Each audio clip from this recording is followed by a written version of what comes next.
भारत के 73वें गणतंत्र दिवस की पूर्व संध्या पर आज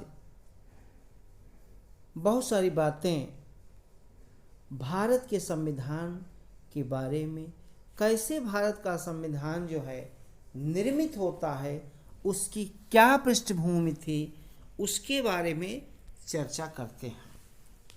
तो सबसे पहले भारत में जो है 16वीं शताब्दी अर्थात 1600 ईस्वी में जो है ईस्ट इंडिया कंपनी की स्थापना होती है।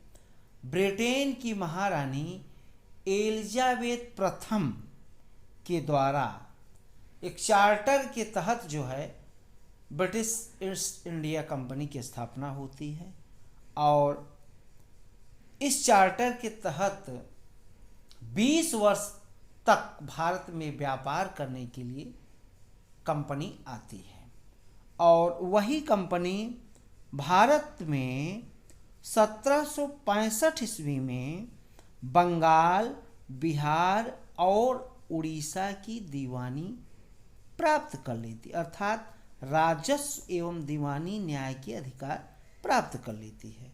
और इसी के तहत जो है ब्रिटिश ईस्ट इंडिया कंपनी जो है वह तमाम अपने जो है अपनी कंपनी का व्यापार चलाने के लिए नियम कानून स्थापित कर लेती है। और सबसे पहली बार East India Company British East India Company पर 1773 के रेगुलेटिंग एक्ट के तहत जो है वहाँ के ब्रिटिश पार्लियामेंट जो है कंपनी पर शासन करना चाहती है और 1773 का रेगुलेटिंग एक्ट, जिसमें इस अधिनियम द्वारा बंगाल के गवर्नर को बंगाल का गवर्नर जनरल पद नाम दिया गया एवं उसकी सहायता के लिए एक 4 सदस्यीय कार्यकारिणी परिषद का गठन किया गया। और सबसे पहला भारत में जो गवर्नर जनरल हुआ तो उसका नाम है लॉर्ड वारेन हेस्टिंग्स। और इसी 1773 के रेगुलेटिंग एक्ट के तहत मद्रास प्रेसिडेंसी और बॉम्बे प्रेसिडेंसी भी इस गवर्नर जनरल के अधीन आ गया। और भारत में सबसे पहले M.N. राय, जिन्हें साम्यवादी आंदोलन का प्रणेता कहा जाता है या अग्रदूत कहा जाता है, उस व्यक्ति ने सबसे पहले कहा कि भारत में एक संविधान होना चाहिए। और उसी के बाद जो है 1946 में भारत में एक संविधान सभा का गठन किया गया और उसके बाद 26 जनवरी 1950 को जो है भारत में एक संविधान बन करके तैयार हो जाता है।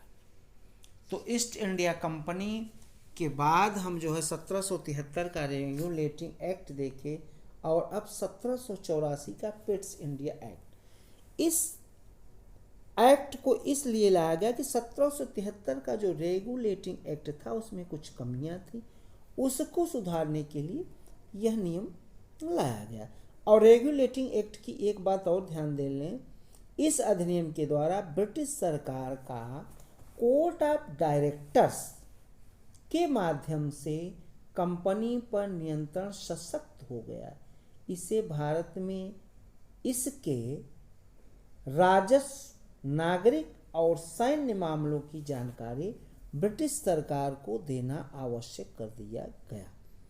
और जो 1784 का पिट्स इंडिया एक्ट आता है, इसके तहत जो है बोर्ड ऑफ कंट्रोल की स्थापना की गई। बोर्ड ऑफ कंट्रोल की स्थापना की गई। 1773 में जो आया था वो आया था कोर्ट ऑफ डायरेक्टर्स। अब यहाँ 1784 में बोर्ड ऑफ कंट्रोल की स्थापना की गई। इस प्रकार 1784 का जो अधिनियम है पिट्स इंडिया एक्ट, इसमें ब्रिटिश आधिपत्य का क्षेत्र जो है पहली बार इस अधिनियम के तहत कहा गया कि इसमें जो है इस प्रकार यह अधिनियम दो कारणों से महत्वपूर्ण था। पहला, भारत में कंपनी के अधीन क्षेत्र को पहली बार ब्रिटिश आधिपत्य का क्षेत्र कहा गया।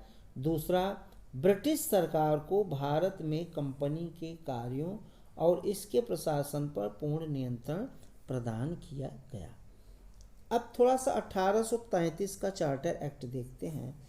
इसने बंगाल के गवर्नर जनरल को भारत का गवर्नर जनरल बना दिया, जिसमें सभी नागरिक और सैन्य शक्तियां निहित थीं। इस प्रकार इस अधिनियम ने पहली बार एक ऐसी सरकार का निर्माण किया जिसका ब्रिटिश कब्जे वाले संपूर्ण भारतीय क्षेत्र पर पूर्ण नियंत्रण था। लॉर्ड विलियम बेंटिंग भारत के प्रथम गवर्नर जनरल थे। अब 1853 का चार्टर एक्ट, इस अधिनियम के तहत पहली बार गवर्नर जनरल की परिषद के विधायी एवं प्रशासनिक कार्यों को अलग कर दिया गया। इसके तहत परिषद में 6 नए पार्षद और जोड़े गए। इसने सिविल सेवकों की भर्ती एवं चयन हेतु खुली प्रतियोगिता की व्यवस्था का शुभारंभ किया। इस प्रकार विशिष्ट सिविल सेवा भारतीय नागरिकों के लिए खोल दिए गए। फिर जो है ये 1853 का हम लोग देखें। 1858 का अधिनियम इसको देखते हैं तो 1857 में भारत में जो है क्रांति होती है। अब इसको चाहे सैनिक विद्रोह कहें चाहे क्रांति कहें, और फिर जो है इसके बाद जो है भारत में ईस्ट इंडिया कंपनी का शासन समाप्त हो जाता है और भारत में डायरेक्ट जो है क्राउन का शासन शुरू हो जाता है। और भारत के शासन को अच्छा बनाने के लिए 1858 का भारत शासन अधिनियम आया। इसके तहत भारत का शासन सीधे महारानी एलिजाबेथ के अधीन चला गया। गवर्नर जनरल का पदनाम बदलकर भारत का वायसराय कर दिया गया। अब जो गवर्नर जनरल था उसका नाम चेंज कर दिया गया और अब ये जो है यहाँ वायसराय शब्द जोड़ दिया गया और लॉर्ड कैनिंग भारत का प्रथम वायसराय बना। इस अधिनियम ने नियंत्रण बोर्ड और निदेशक कोर्ट समाप्त कर भारत में शासन की द्वैध प्रणाली समाप्त कर दी। अब 1861 का अधिनियम, इसके तहत कानून बनाने की प्रक्रिया में भारतीय प्रतिनिधियों को शामिल करने की शुरुआत की गई। और 1892 का अधिनियम, तो इसके माध्यम से केंद्रीय और प्रांतीय विधान परिषदों में अतिरिक्त गैर सरकारी सदस्यों की संख्या बढ़ाई गई। हालांकि बहुमत सरकारी सदस्यों का ही रहता था। 1919 का अधिनियम, 1919 का अधिनियम 20 अगस्त 1917 को ब्रिटिश सरकार ने पहली बार घोषित किया कि उसका उद्देश्य भारत में क्रमिक रूप से उत्तरदायी सरकार की स्थापना करना था और भारत में पहली बार केंद्रीय और प्रांतीय विषयों की सूची की पहचान कर एवं उन्हें पृथक कर राज्यों पर केंद्रीय नियंत्रण कम किया गया। और उसके बाद जो है हम जो भारत का संविधान है 1935 का अधिनियम, 1935 का जो अधिनियम है इसकी बहुत सारी बातें भारतीय संविधान में रखी गई हैं।